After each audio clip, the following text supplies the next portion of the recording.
நீங்க அனைத்து கட்சி கூட்டம் கூட்டுங்க காவிரி விவகாரத்தில் நாங்க கலந்துக்கிறோம் அப்படின்னு உடனடியாக அது பண்ண முடியாதுன்றதாலும் கூட ஆனா முதல்வர் அதை பண்ணியிருக்கலாமே அப்படின்ற ஒரு கேள்வி எழுப்பப்படுது. பண்ணியிருக்கணும் நாங்கள் கூட கேட்டோம். டிகே சிவகுமார் அனைத்து கட்சி கூட்டத்தை கூட்டினார். தண்ணி விடமாட்டேன்னு சொல்கிறவரே ஆனால் அங்கே அதில் கருத்து வேறுபாடே இருக்காது. அதனால் ஏன் கூட்டுறாருன்னா we are one, we are united அப்படின்னு தப்பை செய்கிறதுக்கு அவர் எல்லாத்தையும் சேர்த்து கூட்டுறாரு. நீங்கள் சரியானதை செய்கிறதுக்கு எல்லாத்தையும் கூட்டினா உங்களுக்கு என்ன கெட்டு போகும்? தமிழ்நாட்டில் நிறையா கட்சிகளுக்கு எம்பி இல்லை. அப்போ அந்த கட்சிகளுடைய கருத்தை எப்படி நீங்கள் தெரிஞ்சுப்பீங்க? ஆனால் ஒரு 9 ஆண்டு காலம் எனக்கு தெரிஞ்சு இந்தியாவில் இப்படி ஒரு கட்சி தலைவர் முதலமைச்சராக இருப்பவர் இப்படி பேசுனது அப்படின்னு பார்த்தீங்கன்னா 2 பேர். கேரள முதலமைச்சர் பினராயி விஜயனும் தமிழ்நாடு முதலமைச்சர் திரு மு.க. ஸ்டாலின் அவர். மு.க. ஸ்டாலின் வலுவாகவே பேசினார். திமுக அப்படி ஒரு நிலைப்பாடு எடுத்துருவாங்க அப்படின்னு நான் நினைக்கிறேன். சரினா டாக்கிஸ் நேயர்களுக்கு வணக்கம். தினைக்காலில் அம்சிங் பவர் மார்க்சிஸ்ட் கம்யூனிஸ்ட் கட்சியின் மாநில செயற்குழு உறுப்பினர் தோழர் கனகராஜ் அவர்கள். வணக்கம். வணக்கம். டீலிமிட்டேஷன் விவகாரம் மீண்டும் பேசுபொருளாகி இருக்கு. குறிப்பாக முதலமைச்சர் விஜய் அவர்கள் தலைமையில் எம்பிக்கள் கூட்டம் நடைபெற்றது. அதில் இடதுசாரிகள், ஐயுஎம்எல், காங்கிரஸ் கட்சி, விசிகா உள்ளிட்ட கூட்டணி கட்சிகள்லாம் பங்கெடுத்திருந்தீங்க. என்ன முடிவு எட்டப்பட்டுச்சதுல தீர்மானம் ஒன்று நிறைவேற்றப்பட்டதாக சொல்லப்படுது. அந்த தீர்மானம் எங்க அப்படின்னு எதிர்கட்சிகள் கேள்வி எழுப்புறாங்க. குறிப்பாக இது திமுக புறக்கணித்திருக்கிறது, பாமக வரல, அதிமுக வரல அப்படின்றதெல்லாம் நம்ம பார்க்கிறோம். அப்போ இதுல என்ன ஒரு முடிவு எட்டப்பட்டது, வருங்காலத்தில் என்ன முடிவு எடுக்க போறீங்க?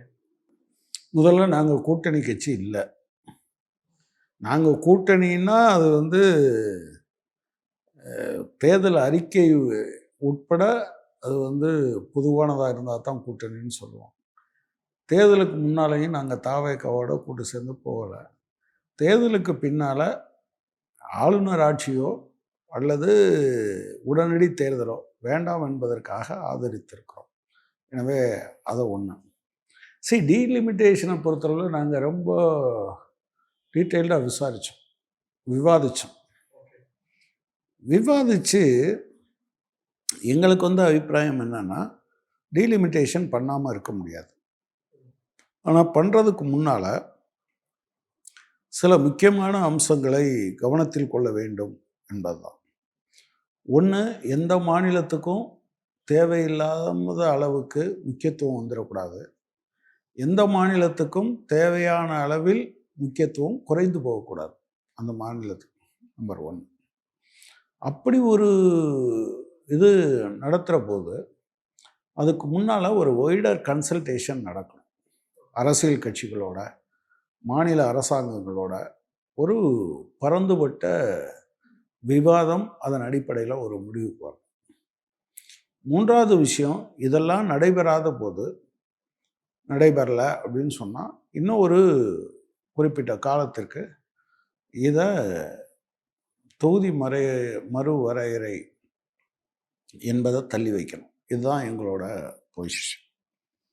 எனவே தொகுதி வரையறை வராமலே இருக்க முடியாது, அது தான் தீரும். போன தடவை ஆக்சுவலாக இப்படி பிரதமர் பேசின உடனேயே திமுக இல்லை, தமிழ்நாடு அரசாங்கம், அப்போதைய முதலமைச்சர் அவர்கள் ஒரு கூட்டத்தை கூட்டினார். தென் மாநிலங்களுக்கு இதனால் இது குறைஞ்சி போகிறதுக்கு வாய்ப்பு இருக்குது அப்படின்னு.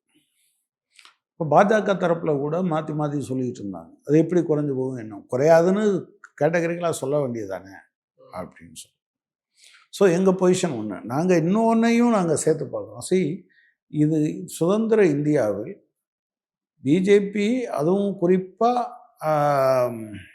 நரேந்திர மோடி தலைமையிலான அரசாங்கம் வந்த பிறகு ஒரு முஸ்லீம் எம்பி கூட இல்லை.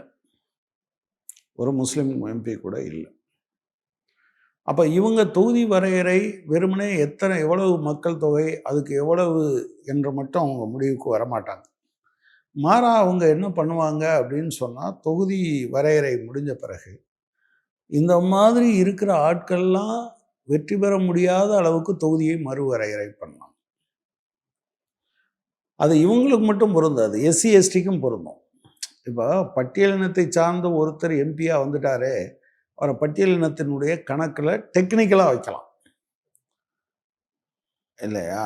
ஆனால் தலித் மக்களுடைய மேம்பாட்டிற்காக தங்களை அர்ப்பணித்து கொண்டவர்கள் இருப்பாங்க. அப்படி அப்படி இருக்கிறவங்க ஜெயிக்க முடியாமல் நீங்கள் அந்த தொகுதியை மறுவரையறை செஞ்சீங்கன்னு வச்சுக்கோங்க. எகைன் அதில் பாஜக செல்வாக்கு இருக்கிற பகுதினா அவங்க வெற்றி பெறுவாங்க. அரசு உங்களுக்கு அந்த பர்பஸை அது ஒன்றும் இருக்காது. எனவே இந்த விஷயத்தை எல்லாம் கணக்கில் எடுத்துக்கொண்டு தான் நாங்கள் சொன்ன மாதிரி எந்த விவாதமும் நடைபெறாத நிலையில் இதை கொண்டு வர்றதுங்கிறது சரியில்லை. எனவே தான் இதை கைவிடுங்கன்னு கேட்டேன். ஆனால் இதில் நாடாளுமன்றம் திரும்பி எப்போது கொண்டு வரப்போகுது, இல்லை பாஜக கொண்டு வர திட்டமிட்டு இருக்கிறதா அப்படின்னு பல கேள்விகள் இருக்குது. இது என்ன மாதிரியான மறுபடியும் எடுத்துகிட்டு வர போகிறாங்க, என்ன கரெக்ஷன்ஸ் பண்ணி எடுத்துகிட்டு வர போகிறாங்க அப்படின்றது ஒரு கிளியர் வியூ இல்லாமல் மறுபடியும் நம்ம இதை பற்றி பேச முடியாது. எடுத்துகிட்டு வந்தாங்க நம்ம பேசலாம், பேசுபொருளாக்கலாம் அப்படின்னு திமுக தரப்புலேருந்து ஒன்று சொல்லப்படுது. அது எப்படி நீங்கள் பார்க்குறீங்க? இல்லை, அது அவங்க கொஞ்சம் கோபத்தில் இருக்காங்க. ஆக்சுவலாக காவிரி பிரச்சனையில் கூட்டலை, அப்புறம் பொதுவாக இந்த மாதிரி. நான் என்ன சொல்கிறேன்னா, அது ஒரு வேலிடான பாயிண்ட்டு தான், அதை இல்லைன்னு சொல்லலை. ஆனால் இந்த விஷயத்தை கூட தொகுதி வரையறை வருவதற்கு முன்பாக அவங்க இதையெல்லாம் சொல்லணும், உரிய கால அவகாசம் கொடுக்கணும் என்பதெல்லாம் கூட இதில் வலியுறுத்தலாமே. பட் இப்போ நாங்கள் எடுத்த முடிவுப்படி அவங்க இதுவரை இதெல்லாம் சொல்லாததுனால நிறுத்தி வைக்கங்கிற முடிவுக்கு நாங்களும் சரின்னு சொல்லியிருக்கோம். ஆனால் அவங்க அதை பற்றி எந்த ப்ரப்போசலும் முன்வைக்க வராத போது அதை முன்வைங்கன்னு கூட சொல்லலாமே, அல்லது இன்னும் ஒரு 25 ஆண்டு காலத்துக்கு இதை ஃப்ரீஸ் பண்ணுங்கன்னு கூட சொல்லலாமே. ஸோ இது ஒரு போராட்டத்தினுடைய ஒவ்வொரு கட்டத்துலையும் வரும். எல்லாரும் ஒரே மாதிரி யோசிக்க மாட்டாங்க. இப்போ எங்களுக்கு ப்ராக்டிக்கலாக நிறைய இடத்துல பிரச்சனை சந்திச்சிருக்கோம். இப்போ அஸ்ஸாமில் போன தடவை நாங்கள் ஒரு சீட்டு ஜெயிச்சிருக்கோம். கரெக்டாக எங்களுக்கு நாங்கள் ஜெயிக்கிறது மாதிரி எங்களுக்கு வலுவுள்ள ஒரு தொகுதி இருக்கு இல்லையா, அதில் இருந்து எங்கள் சப்போர்ட்டில் இருக்கக்கூடிய பகுதியை வேறு தொகுதியோட இணைச்சி விட்றாங்க. So we lost. இப்படி பல இடங்கள்லையும் சொல்ல முடியும். எனவே இது தொகுதி வரையறை என்பது எண்ணிக்கையை உயர்த்துவது மட்டுமல்ல, அதை தாண்டி ஒரு தொகுதியினுடைய எல்லையை தீர்மானிப்பதிலும் கூட பிரச்சனை இருக்கு. அப்போ இது குறித்தெல்லாம் பேசுவதற்கு பதிலாக ஜஸ்ட் லைக் தட் அவங்க பண்ணுறதுங்கிறது இருக்கு இல்லையா, அப்போ இதை நிறுத்தி வைங்க அப்படிங்கிறதான் இப்போ நம்ம சொல்கிறது. இதில் திமுக நிபந்தனை விதிச்சாங்க. அதில் நீங்கள் அனைத்து கட்சி கூட்டம் கூட்டுங்க காவிரி விவகாரத்தில், நாங்கள் கலந்துக்கிறோம் அப்படின்னு. உடனடியாக அது பண்ண முடியாதுன்றதாலும் கூட, ஆனால் முதல்வர் அதை பண்ணியிருக்கலாமே அப்படின்ற ஒரு கேள்வி எழுப்பப்படுது. பண்ணியிருக்கணும். நாங்கள் கூட கேட்டோம் காவிரி விவகாரத்தில். எங்களை பொறுத்தளவில் குறிப்பாக 2 விஷயத்தில், ஒன்று ஒன்றிய அரசுக்கும் மாநில அரசுக்கும் இடையிலான பிரச்சனை, இன்னொன்று நம்ம மாநிலத்துக்கும் அருகில் இருக்கக்கூடிய மாநிலங்களுக்கும் இடையிலான இன்னொரு மாநிலத்துக்கும் இடையிலான பிரச்சனை. இப்படி வர்ற போதெல்லாம் தமிழ்நாட்டு மக்கள், அதே போல் தமிழ்நாட்டு மக்களுடைய கருத்துக்களை பிரதிபலிக்கிற கட்சிகள் இவங்க எல்லாம் ஒன்றா தான் இருக்காங்க அப்படின்னு காட்டுறதுக்கு அது உதவும். நீங்கள் காவிரி பிரச்சனையில் டிகே சிவகுமார் அனைத்து கட்சி கூட்டத்தை கூட்டினார். தண்ணி விடமாட்டேன்னு சொல்கிறவரே அங்கே அதில் கருத்து வேறுபாடே இருக்காது.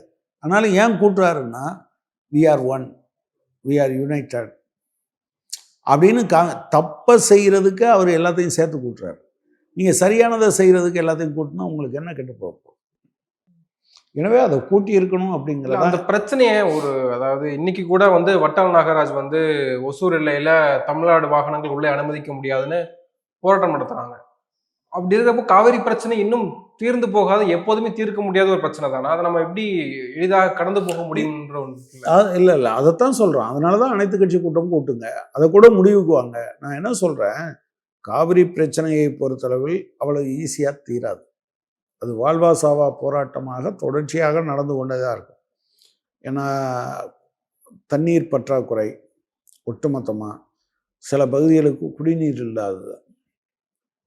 இப்போ நமக்கு இப்போ தமிழ்நாடு முழுவதும் ஏன் கொந்தளிக்கலை, டெல்டா முழுவதுன்னா இதெல்லாம் இந்த நேரத்தில் மழை பெய்ய வேண்டிய பகுதி.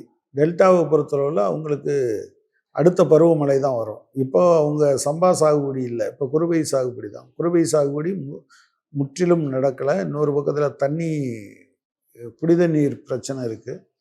ஆடு மாடுகள் குடிக்கிறது கூட தண்ணி இல்லாத நிலைமை. இப்படி ஒவ்வொன்றா வந்துக்கிட்டு இருக்கு. ஸோ இப்படி ஒரு பிரச்சனையில் அனைத்து கட்சி கூட்டத்தை கூட்டுவது தானே சரியாக இருக்கும். இப்போ நீங்கள் நான் என்ன கேட்குறேன், அநேகமாக இன்னொரு காவிரி மேலாண்மை ஆணையம் என்பதை எல்லாரும் ஏற்றுக்கல. ஆனால் எதிர்க்கட்சி தலைவர் அதை ப்ரொப்போஸ் பண்ணுறாரு, ஆளுங்கட்சி ஏற்றுக்கிறது. இப்போ எங்களுக்கு அதில் உடன்பாடு இல்லைன்னு கூட சொன்னோம். ஸோ அப்போ என்ன அப்படின்னா, நீங்கள் புதிதான சில கருத்துக்கள் வருவதை கேட்பதற்கும் தெளிவுபடுத்திக் கொள்வதற்கும் அரசுக்கு இது ஒரு வாய்ப்பு. அந்த வாய்ப்பை கட்டாயம் பயன்படுத்தி இருக்கணும் அப்படிங்கிறது தான். ஆனால் அவங்க அந்த வாய்ப்பை கொடுக்கல என்கிற காரணத்துக்காகவே திமுகவினுடைய நலன், தமிழ்நாட்டினுடைய நலன், இந்தியாவினுடைய நலன் மூன்றும் சம்பந்தப்பட்ட ஒரு விஷயத்தில் திமுக புறக்கணிச்சிருக்க வேண்டாம். அதான். ஆனால் இதில் கடந்த காலங்களில் நம்ம கொரோனா காலத்தில் கூட நம்ம பார்த்தோம். குறிப்பாக முன்னாள் முதலமைச்சர் ஸ்டாலின் அவர்கள் வந்து விஜயபாஸ்கர் அவர்களை வந்து நீங்களும் வாங்க, மருத்துவத்துறையில் நீங்களும் வந்து ஹெல்ப் பண்ணுங்கலாம் கூப்பிட்டாங்க. இணைந்து செயல்பட்ட காலமெல்லாம் இருக்குது. அப்போது ஒரு உரிய காலத்தில் இணைந்து செயல்படுவது, ஒரு ஈகோ பார்க்காம அந்த தன்மை வந்து கடந்த காலங்கள் இருந்ததெல்லாம் பார்க்க முடியுது. அப்போது ஒரு ஸ்டெப் எடுத்து வைக்கும் போது தானே அங்கேயும் அந்த ரிப்ளை ஒழுங்காக இல்லை, அதைத்தான் நான் சொல்கிறேன். அதைத்தான் ஆளுங்கட்சி என்கிற முறையில் அவங்க அதை கட்டாயம் அமுல்படுத்தி இருக்கணும். அதாவது அனைத்து கட்சி கூட்டத்தை காவிரி அல்லது இந்த பிரச்சனை கூடும் போதே காவிரிக்கும் பேசலாம் கூட. இதுலயே இந்த அழைப்புலயே அவங்க என்ன சொல்றாங்க, திமுக கனிமொழி என்ன சொல்றாங்கன்னா, நீங்க வந்து எம்பிக்களுக்கு தனியா கடிதம் எழுதுறதுக்கு பதிலாக நீங்க கட்சி தலைமைக்கு நீங்க கடிதம் எழுதி அப்படிதானே பண்ண முடியும். எப்போதுமே வந்து எம்பிக்களுக்கோ எம்எல்ஏக்களோ கடிதம் எழுத மாட்டாங்க. இப்போ எங்கள் கட்சியினுடைய எம்பிக்கள் இருக்காங்கன்னா எங்கள் கட்சியினுடைய கருத்தை தான் அவர் சொல்ல முடியுமே தவிர அவர் தனியாக ஒன்றும் சொல்ல முடியாது. அதனால தான் கடந்த காலத்தில் என்னென்னா எம்பி இருக்காங்களோ இல்லையோ, இப்போ தமிழ்நாட்டில் நிறையா கட்சிகளுக்கு எம்பி இல்லை. அப்போ அந்த கட்சிகளுடைய கருத்தை எப்படி நீங்கள் தெரிஞ்சுப்பீங்க? அப்போ நீங்கள் எம்பி இருக்கவங்கெல்லாம் வாங்க, எம்பி இல்லாததில் தலைவர்கள் வாங்கன்னு கேட்க முடியாது. எனவே என்னையை பொறுத்தவரையில் அந்த ப்ராசஸ் நடந்திருக்கணும், கட்சி தலைவர்களை தான் அழைச்சிருக்கணும். இல்லை, ஏன் இந்த அதிகாரிகள் சொல்றது தான் ஆட்சியாளரும் கேட்குறாங்களா? ஏன்னா கடந்த காலம் அந்த குற்றச்சாட்டு முன்வைக்கப்பட்டுச்சு, இப்பயும் அதே தான் நடக்குதா? அதான் எனக்கு என்னமோ அப்படி தோணுது. இல்லைன்னா அவ்வளோ தைரியமாக நிதித்துறை செயலாளர் அப்படி பேசியிருக்க மாட்டார்ல. ஹாஸ்டல் இருக்கா இல்லையான்னு பாருங்க, அதை யார் கட்டுறாங்கன்னு பார்க்காதீங்க, அரசாங்கத்தை விட தனியார் வந்து எஃபிஷியண்டாக இருக்காங்கன்னு எப்படி சொல்லியிருப்பாரு? போலீஸ் எப்படி பேட்ச் இல்லாமல் அடிக்க போயிருக்கோம் ஸ்டூடெண்ட்டை? சரி, பேட்ச் இல்லாமல் அடித்தவங்க மேலே நடவடிக்கை எடுத்திருக்கோமா? இதெல்லாம் சேர்த்து பார்த்தீங்கன்னா ஒரு காவல்துறையை ஒரு கட்டவிழ்த்து விட்டது மாதிரி தோணுது. அது எந்த வகையிலும் பொருத்தமான நிலைப்பாடு இல்லை. ஒருவேளை இதில் இன்னொரு தவிக தரப்பிலிருந்து ஒரு குற்றச்சாட்டு அல்லது காங்கிரஸ் தரப்பிலிருந்து ஒரு குற்றச்சாட்டு முன்வைக்கப்படுது. பாஜக வந்து திமுகவை நெருங்குகிறது, அவங்க வந்து அரசியல் நிரந்தர எதிரிகளும் இல்லை, நண்பர்களும் இல்லை அப்படின்னு எம்பி கனிமொழி சோமு சொல்றாங்க அப்படின்லாம் வாதங்கள் முன்வைக்கப்படுது. அப்படிதான் நீங்களும் பாக்குறீங்களா? இடதுசாரிகள் அப்படிதான் பாக்குறீங்களா? இல்லை, எனக்கு கீழ்மட்டத்தில் இருக்க சில பேர் அப்படி சொல்றாங்க. ஆனால் ஒரு 9 ஆண்டு காலம் எனக்கு தெரிஞ்சு இந்தியாவில் இப்படி ஒரு கட்சி தலைவர் முதலமைச்சராக இருக்கவர் இப்படி பேசினது அப்படின்னு பார்த்தீங்கன்னா 2 பேர் தான். ஒன்றிய அரசாங்கத்தை எதிர்த்து ஐடியாலஜிக்கலாகவும் சரி பொலிட்டிக்கலாகவும் சரி சேலஞ்ச் பண்ணவங்க அப்படின்னா கேரள முதலமைச்சர் பினராயி விஜயனும் தமிழ்நாடு முதலமைச்சர் திரு மு.க. ஸ்டாலின் அவர்கள். மு.க. ஸ்டாலின் வலுவாகவே பேசினார். மதச்சார்பின்மை, மாநில உரிமைகள், ஜனநாயகம் சார்ந்த பிரச்சனைகளில் எந்த சமரசமும் இல்லாமல் தான் நீங்கள் பேசினார். எனவே திமுக அப்படி ஒரு நிலைப்பாடு எடுத்துருவாங்க அப்படின்னு நான் நினைக்கல. அதாவது பாஜகவை ஆதரிப்பது என்கிற நிலைப்பாட்டை எடுப்பாங்கன்னு நான் நினைக்கல. எடுக்கக்கூடாதுன்னு நான் கேட்டுக்கிறேன். அது எடுக்கிறது நிச்சயமாக அவங்க கட்சிக்கு நல்லதா இல்லையாங்கிறது மட்டும் இல்லை, தமிழ்நாட்டினுடைய நலன், நாட்டினுடைய நலன் என்பதிலிருந்து அவங்க அப்படி ஒரு நிலைப்பாட்டை எடுத்து விடக்கூடாது. இன்னொரு நோ டீலிமிட்டேஷன். நீங்கள் வந்து டீலிமிட்டேஷனை கடுமையாக எதிர்த்தீங்க தானே, அதானே ஃபேர் டீலிமிட்டேஷன் சொல்கிறீங்க. ஆனால் கடந்த காலங்களில் ஃபேர் டீலிமிட்டேஷன் கூட்டங்கள் தான் கூட்டப்பட்டுச்சு. மற்ற மாநில முதல்வர்களும் வந்து கலந்து கொண்ட கூட்டத்தினுடைய தலைப்பே வந்து ஃபேர் டீலிமிட்டேஷன் தான். ஆனால் இப்போ தாவேக்கு என்ன சொல்கிறாங்கன்னா, இல்லை நீங்கள் வந்து கடுமையாக டீலிமிட்டேஷன் எதிர்த்தீங்க, இப்போ வந்து நேர்மையான டீலிமிட்டேஷன் அது என்ன அப்படின்னு. இல்லை, அப்போது இருந்த இதை பார்த்தீங்களா நீங்கள்? என்னோட அபிப்பிராயத்தில் அப்போ ஒரு தீர்மானம் நிறைவேற்றினாங்க. அந்த தீர்மானத்தில் டீலிமிட்டேஷனே பண்ண வேண்டாம், ஃப்ரீஸ் பண்ணுங்கன்ற மாதிரி தான் அவங்களும் ஆமாம் தீர்மானத்தில் சொல்லப்பட்டுச்சு. ஆமாம், அதாவது அவங்க சொல்கிறதுல ஒன்று வந்து என்ன சொல்கிறாங்கன்னா, நாட்டின் நலனுக்காக மக்கள் தொகை கணக்கெடுப்பு. அதில் முதல் பாயிண்டாக அவங்க சொல்லும்போது என்ன சொல்கிறாங்கன்னா, தற்போதும் இந்த வரையறை 2026 மேலும் 30 ஆண்டுகள் நீடிக்கப்படும் என்று மாண்புமிகு பிரதமர் அவர்கள் நாடாளுமன்றத்தில் உறுதியளிக்க வேண்டும். அதற்குரிய சட்டமும் நாடாளுமன்றத்தில் இயற்றப்பட வேண்டும். 2வது வரும்போது தான் அவங்க சொல்கிறாங்க, 71 மக்கள் தொகை அடிப்படையில் தான் இருக்கணும், அதே விகிதத்தில் தான் தமிழ்நாட்டுக்கு இருக்கணும். 3வதாக தான் என்ன சொல்கிறாங்க, தொகுதி மறுசீரமைப்பின் காரணமாக நாடாளுமன்றத்தில் தமிழ்நாட்டின் தற்போதைய பிரதிநிதித்துவ சதவீதமான 7.18 என்பதை எக்காரண கொண்டும் ஒன்றிய அரசு மாற்றக்கூடாது என இந்த கூட்டம் வலியுறுத்துகிறது.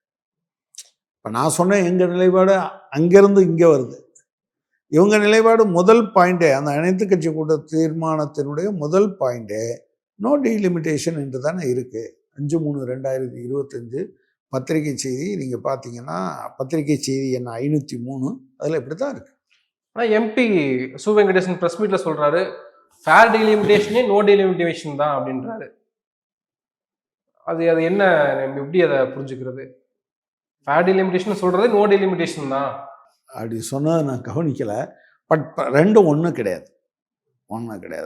நான் சொன்னேன்ல, நீங்கள் வெறுமனே வந்து மக்கள் தொகையை மட்டும் எடுக்க முடியாது, அதுக்கடுத்து தொகுதிகளுடைய எல்லை வரையறுக்கிறதுல அது இருக்குது.